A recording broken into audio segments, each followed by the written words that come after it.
At 7:32 on the morning of January 11th, 1945, Captain William Shomo climbed into the cockpit of his F-6D Mustang at Muro airstrip in the Philippines. The ground crew were still topping off the fuel tanks, their movements calm and routine, the way they were before every mission that seemed ordinary. To everyone watching, this flight looked like just another reconnaissance run. Shomo was 26 years old and already a veteran of the Pacific Air War. His logbook showed 203 combat missions.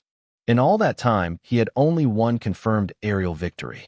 For most fighter pilots, the war was measured in dogfights. For Shomo, it had mostly been measured in photographs. The Japanese still had roughly 300 aircraft operating from airfields across northern Luzon, bases at Tuguegarao, Apari, and Lauag. American commanders needed to know exactly how many planes were left and where they were stationed. That was the job of the 82nd Tactical Reconnaissance Squadron. For 16 months, Shomo had been flying missions that rarely made headlines. His squadron had bounced from airstrip to airstrip along the New Guinea coast, later moving to Morotai, always one step behind the advancing front lines. Their task was simple but dangerous. Fly low, take photographs, strafe anything that looked like a target, then get out before enemy fighters arrived. Most of those missions were flown in aircraft that were already outdated by the time they reached the Pacific. First the P-39 Airacobra, then the P-40 Warhawk. Both were sturdy fighters, but their range was too short to reach the Japanese airfields where enemy fighters were based. The faster American units, the P-38 Lightning and P-47 Thunderbolt squadrons, were the ones that met Japanese aircraft in the air.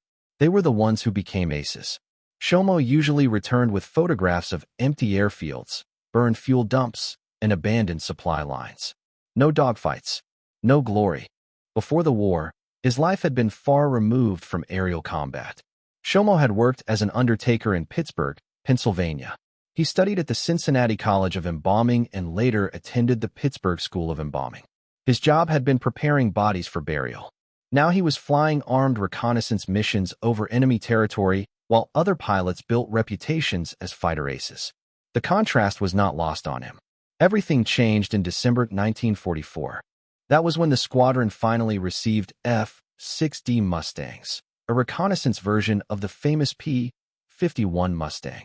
The aircraft carried cameras behind the cockpit, but it was still a fully armed fighter. With its long range and high speed, it could finally reach the Japanese airfields in northern Luzon. For the first time since arriving in the Pacific, Shomo might actually encounter enemy aircraft.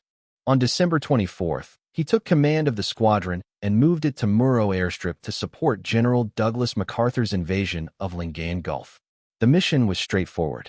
Find the remaining Japanese air power in northern Luzon and destroy it if possible.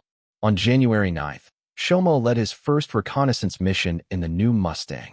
He and his wingman flew low across northern Luzon, scanning Japanese airfields. As they approached Tuguegarao Airfield, Shomo saw something he had never seen during all those months of combat flying. An enemy aircraft. A Japanese Aichi D-3A Val dive bomber was circling down toward the runway, preparing to land. Shomo pushed the Mustang forward. He closed the distance quickly. At 650 yards, he squeezed the trigger. The Mustang's 50 caliber machine guns roared. A single burst. The Val erupted in flames and crashed beside the airfield.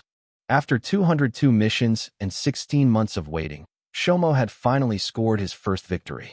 But it had hardly been a fight. The bomber had been landing. It felt less like combat and more like target practice. 24 hours later, Shomo was airborne again. Same mission. Check the airfields at Tuguegarao, Apari, and Lauag. Take photographs. Strafe targets of opportunity. His wingman that morning was Lieutenant Paul Lipscomb. 2 F-6D Mustangs heading north, flying barely 500 feet above the ground, below radar detection. The weather was perfect. Clear skies. Unlimited visibility. Perfect conditions for photography. And perfect conditions for spotting enemy aircraft. At approximately 9 a.m., Shomo glanced upward. 2,000 feet above them, flying south, was a formation of aircraft. He counted them carefully. First 5, then 8, then more. The final number stopped him cold. 13 Japanese aircraft. 12 of them were Kawasaki Ki 61 Tony fighters. One was a Nakajima Ki 44 Tojo interceptor, and they were escorting something larger. A Mitsubishi G4M Betty bomber flying in the center of the formation. 13 enemy aircraft, 2 American fighters. The smart decision would have been simple. Stay low, stay hidden, let the formation pass overhead. Finish the reconnaissance mission. Return to base. No one would have questioned that choice. But Shomo had waited 16 months for this moment. 203 missions. Yesterday, he had finally shot down 1 enemy aircraft, and it had been a bomber trying to land. Now real fighters were overhead. This was the combat he had trained for. Shomo pressed the radio switch. Let's go get them. Then he pulled the Mustang into a steep climbing turn. Lipscomb followed immediately. The 2 American fighters climbed rapidly toward the Japanese formation. Above them, the Japanese pilots continued flying south, unaware of the danger approaching from below. Shomo rolled his Mustang over the top of the climb in a perfect Immelman turn. When he leveled out again, the Mustang was directly behind the Japanese formation, less than 40 yards away, point-blank range. The Japanese pilots still had not reacted. Some of them believed the 2 Mustangs were friendly aircraft joining the formation. One pilot even opened his canopy and waved. Another stood up slightly in his cockpit, gesturing toward the Americans. Shomo squeezed the trigger. The Mustang's guns erupted. At that distance, the results were devastating. The first Tony fighter exploded almost instantly, torn apart by converging machine gun fire. Shomo shifted his aim to the wingman beside it. Another burst. The second Tony caught fire and fell away in flames. 2 kills. Less than 3 seconds.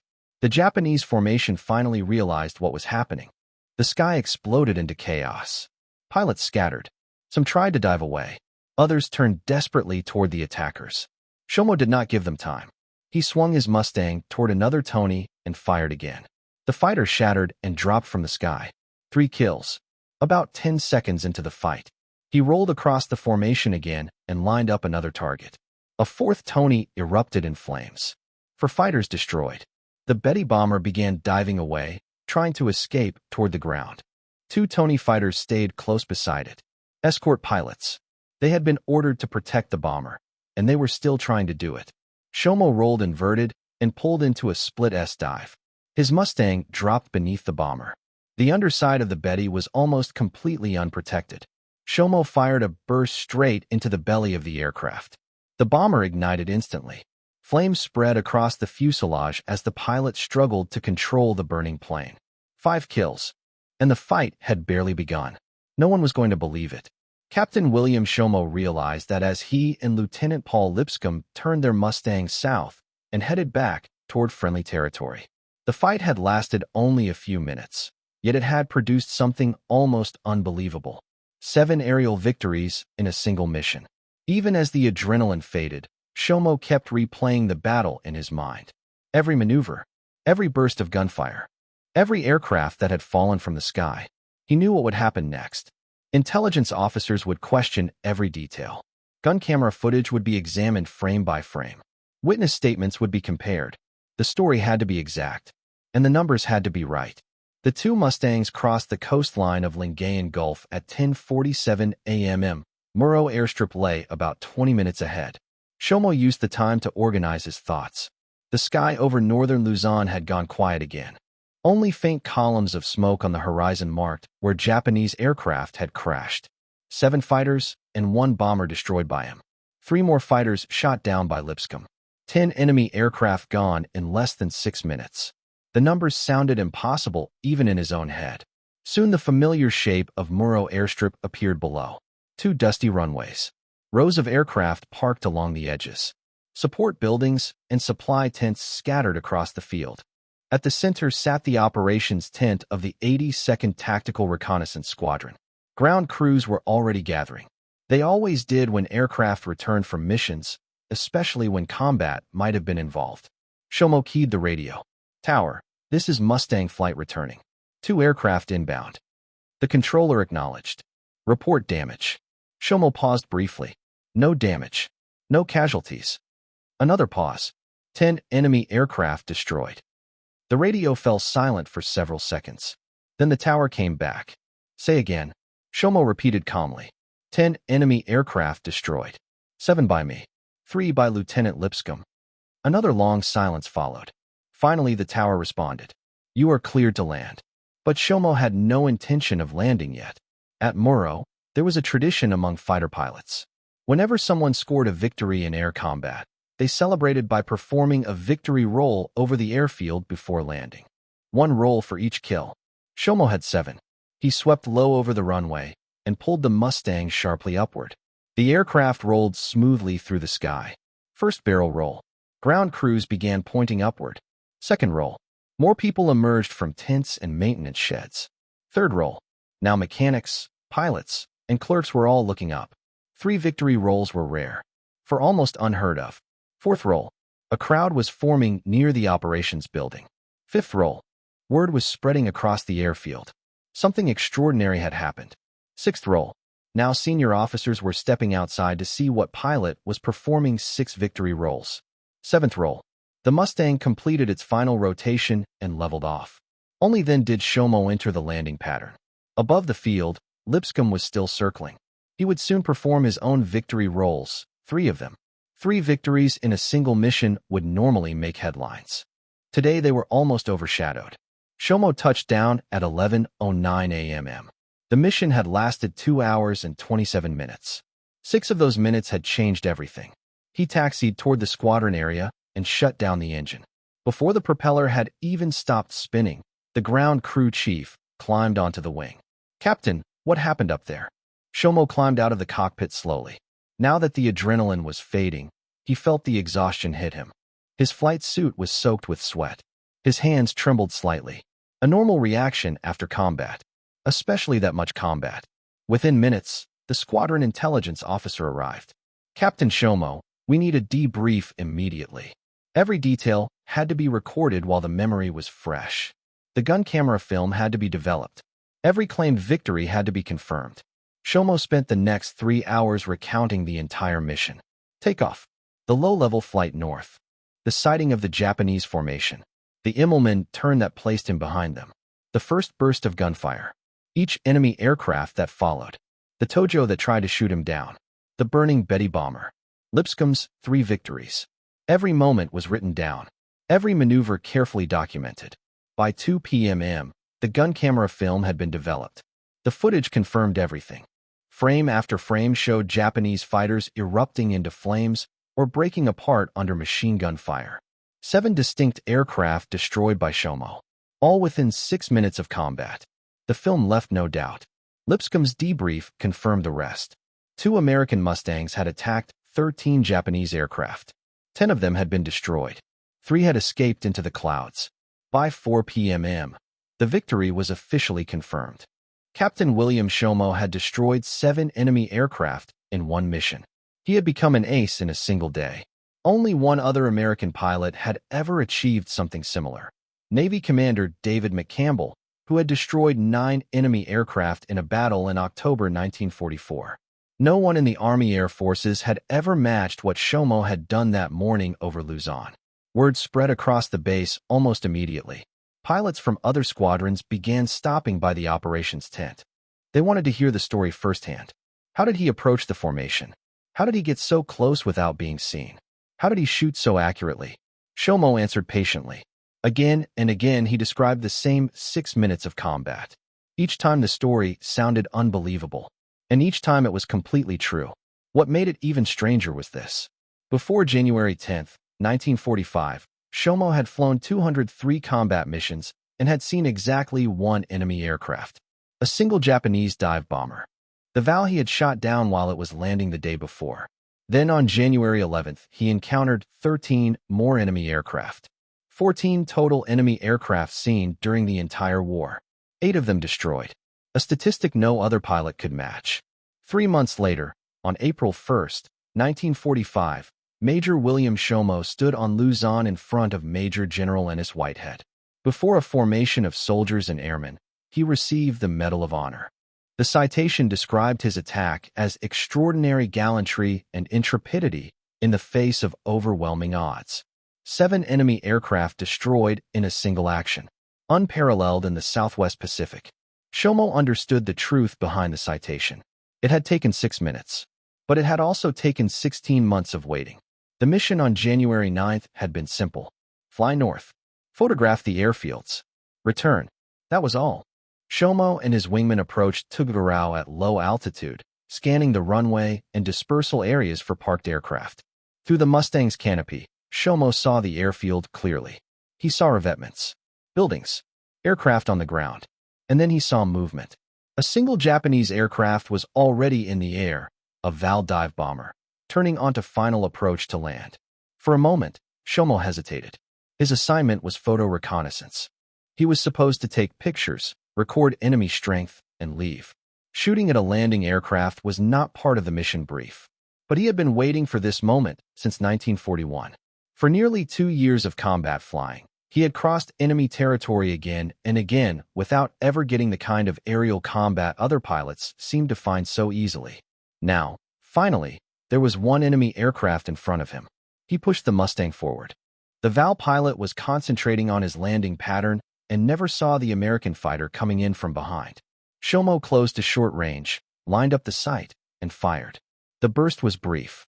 The result was immediate. The Val caught fire and crashed short of the runway. 1 kill. His first. After 202 missions and 28 months of combat flying, William Shomo finally had his first confirmed aerial victory. That night he could not sleep. He kept replaying the attack in his mind. What if he saw more enemy aircraft the next day? What if the opportunity came again? What if, after all those months of waiting, the war finally gave him what he had always expected it would? 24 hours later, it did. The mission on January 11th began as another routine reconnaissance run over northern Luzon. The objectives were familiar. Check Tuguegarao, Apari, and Lauag. Photograph Japanese air strength. Return with information useful to the ground commanders supporting the invasion at Lingayen Gulf. Shomo's wingman was Lieutenant Paul Lipscomb, only 23 years old and relatively new to the squadron.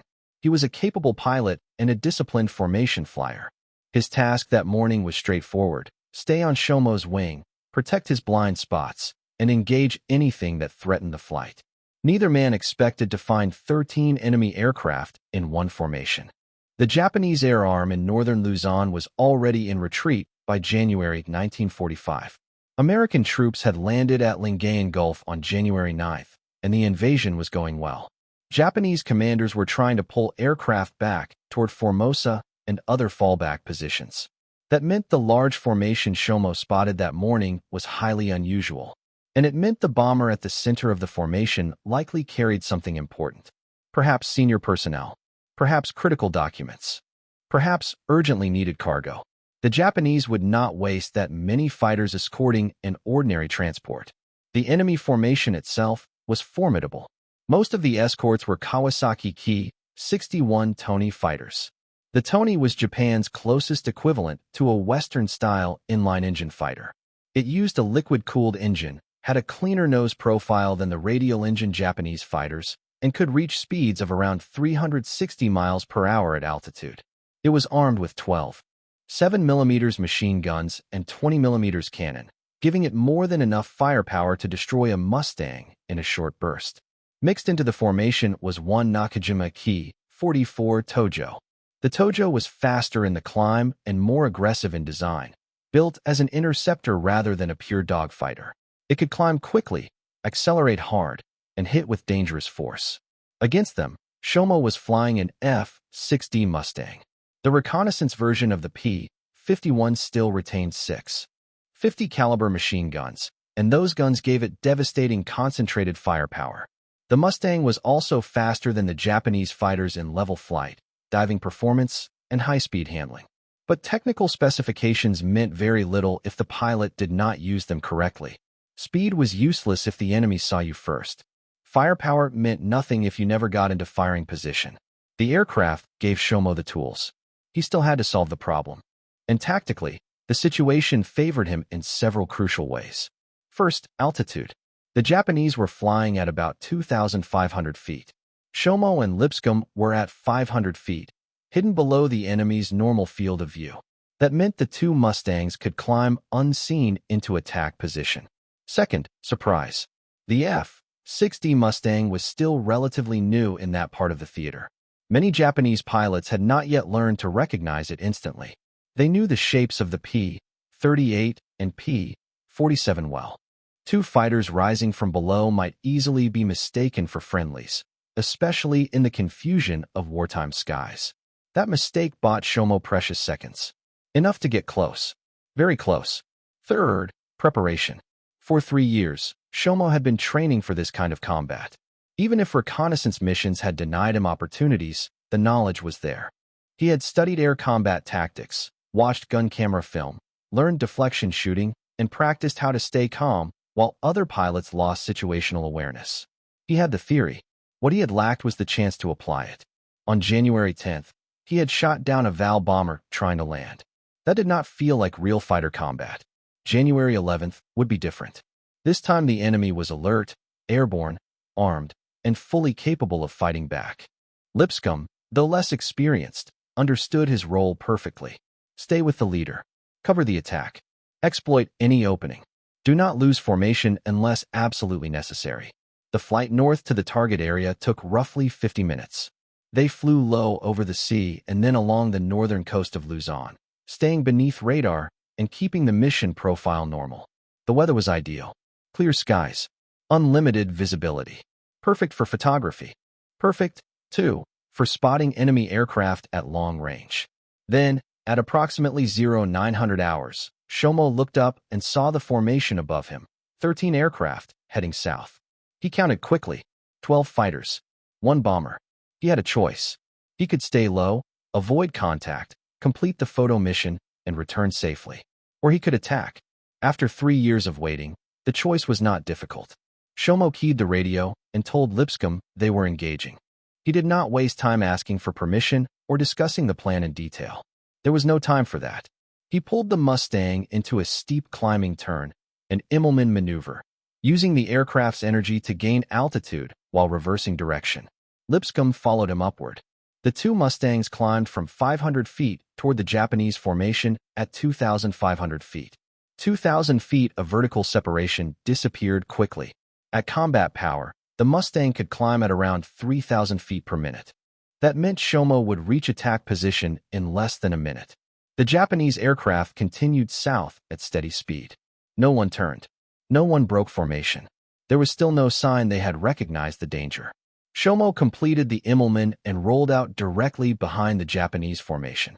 He was now on their 6 o'clock, the most dangerous and vulnerable angle any formation could expose.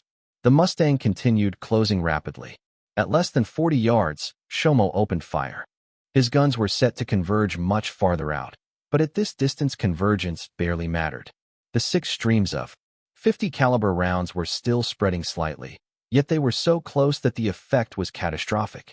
The first Tony exploded almost instantly. Its pilot never had a chance to react. One moment, he was flying in formation. The next, his aircraft was disintegrating around him. Pieces of wing and fuselage tumbled into the air behind the bomber. Other Japanese pilots saw the wreckage and finally realized what was happening. Shomo shifted the nose of the Mustang only slightly. Second target. Another burst. The second Tony burst apart and fell burning. Now the formation broke. Some Japanese pilots turned left. Some turned right. Some dived. Some climbed. No coordinated response. No disciplined defense. Just survival. And Shomo had trained for exactly that. He understood that when a formation shattered under surprise attack, chaos favored the pilot who could stay calm. If he kept his awareness and picked targets methodically, the enemy's numbers would work against them. He attacked the next element from the left side. The Tony pilot saw him and began to turn. Too late. Shomo fired. The fighter exploded. 3 kills. The remaining Japanese pilots were still trying to organize some kind of defense. If they could regain cohesion, if they could use their numerical advantage, they might still overwhelm the 2 Mustangs. Shomo never gave them that chance. He crossed to the opposite side of the collapsing formation, found another target, and fired again. A 4th Tony dropped away in flames. Now the Betty bomber was diving for safety, losing altitude fast, trying to escape while its escort covered it. 2 Tonys stayed with the bomber, loyal to their original task even as the rest of the formation fell apart. Shomo rolled the Mustang inverted and pulled through into a split S, diving downward and positioning himself beneath the bomber. That was the Betty's blind spot. The Japanese bomber carried guns in the nose, tail, and dorsal positions. But there was no belly turret. Nothing below. Shomo lined up the underside of the aircraft in his gun sight and fired. Shomo pulled the Mustang upward beneath the bomber in a steep climb, closing the distance quickly. The massive Mitsubishi G4M Betty filled his gun sight. At that angle, he was attacking from directly below, the one direction where the bomber had almost no defensive guns. He squeezed the trigger. 6.50 caliber machine guns erupted. The rounds tore into the belly of the bomber, ripping through fuel tanks and control lines. Flames burst along the fuselage almost instantly. The Betty caught fire. For a moment, the bomber kept flying. The Japanese pilot was trying to hold the aircraft together, trying to guide it down for an emergency landing somewhere below. The plane was burning, but it was still in the air. 5th kill. Shomo pulled his Mustang upward, climbing sharply away from the target. That was when the Tojo appeared behind him. The Japanese interceptor pilot had watched the attack develop and maneuvered into position while Shomo was focused on the bomber. Now the Tojo was closing fast. Tracer rounds streaked past the Mustang's canopy. Shomo reacted instantly. He yanked the aircraft into a tight vertical spiral, pulling as many G-forces as the Mustang could handle. The airframe held together as he tightened the turn. The Tojo tried to follow. For a few seconds, the Japanese pilot stayed with him, firing repeatedly. But the tighter the turn became, the more airspeed the interceptor lost. The Tojo began to slow. Its nose dropped.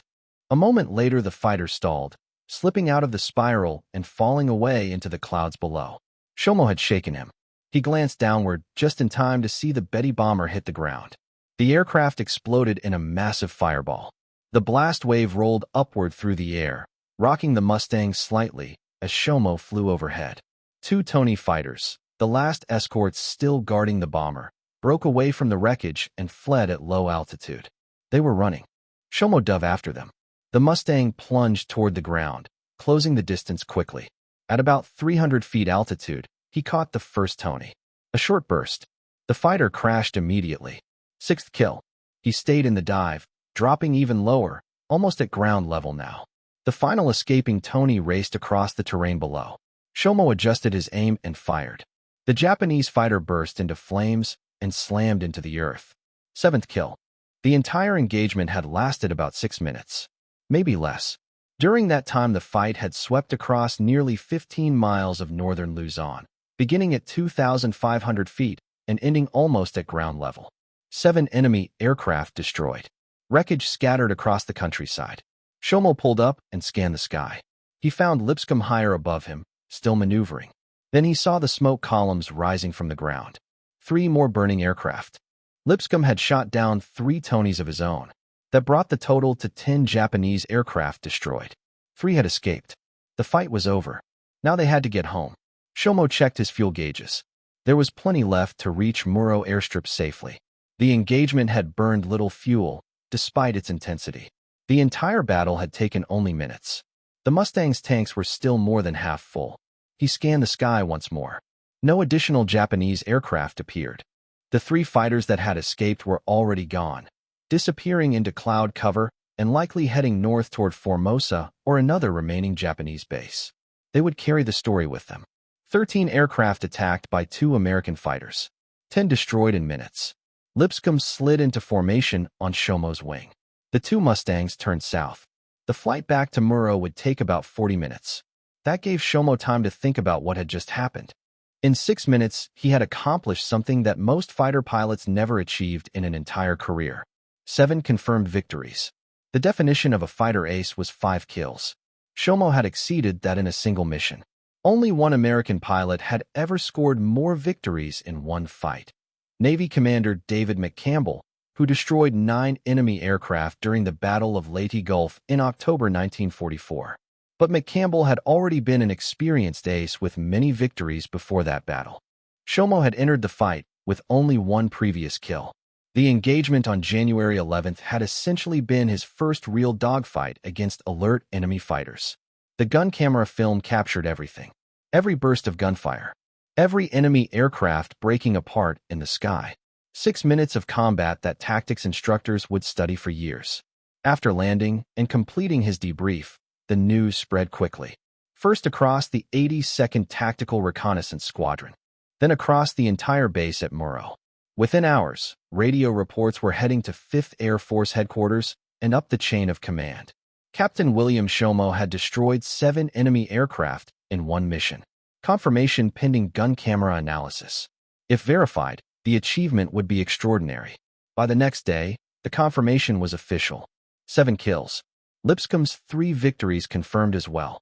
The combat report went into permanent records. Shomo's name joined the list of American aces. Not just an ace in a single day. Recognition followed quickly. Within weeks, recommendations for the Medal of Honor were submitted and approved. The Medal of Honor was reserved for acts far beyond ordinary duty. Actions demonstrating extraordinary courage under extreme circumstances. Attacking 13 enemy aircraft with only 2 fighters certainly qualified. Destroying 7 of them personally made the case undeniable. On April 3, 1945, Major General Ennis Whitehead presented the medal on Luzon. By then, Shomo had been promoted to major. The ceremony was brief and formal. The citation was read. Photographs were taken. Then Shomo returned to flying missions. After January 11th, he continued flying reconnaissance operations over Japanese-held territory. He encountered enemy aircraft only once more during the war, 4 fighters at a distance. He chose not to engage. The tactical situation was wrong. The mission did not require it. By the end of the war, his record looked almost unbelievable. 203 missions before January 11th. 14 enemy aircraft sighted during the entire war. 8 destroyed. A 57% kill ratio. No other pilot in the Pacific Theater had anything close to that percentage. The Mustang he flew that day was named Snooks 5. All of Shomo's aircraft carried the name Snooks, followed by a number. The name came from his life before the war, from the funeral profession that had once defined his civilian identity. Later, another Mustang would carry a darker variation of the name, the Flying Undertaker. It suited him perfectly. The war ended in August 1945. Shomo remained in the service when the U.S. Air Force was created in 1947. He continued flying and serving for many years, eventually retiring in 1968 after 27 years of military service. In later interviews, reporters often asked about that morning over Luzon. 7 kills in 6 minutes. How had it happened? Shomo always gave the same answer. Luck. Timing. The right opportunity. But pilots who studied the gun camera footage saw something else. They saw precise shooting, perfect deflection angles, efficient use of ammunition, complete situational awareness. Those things were not luck. They were skill. January 11th, 1945 proved what could happen when 3 years of preparation met 6 minutes of opportunity. Shomo had been ready. When the moment arrived, he executed perfectly. 7 enemy aircraft destroyed. No damage to his Mustang. No American losses. A flawless tactical victory. Shomo died on June 25, 1990, at the age of 72, and was buried in St. Clair's Cemetery in Greensburg, Pennsylvania. His Medal of Honor remained the symbol of that extraordinary mission. But the deeper lesson remained as well. Preparation matters. 3 years of training. 3 years of studying tactics. 3 years of frustration watching other pilots become aces. None of it meant anything until the moment came. But when it came, that preparation made the difference between failure and perfection, between being shot down and destroying 7 enemy aircraft in 6 minutes.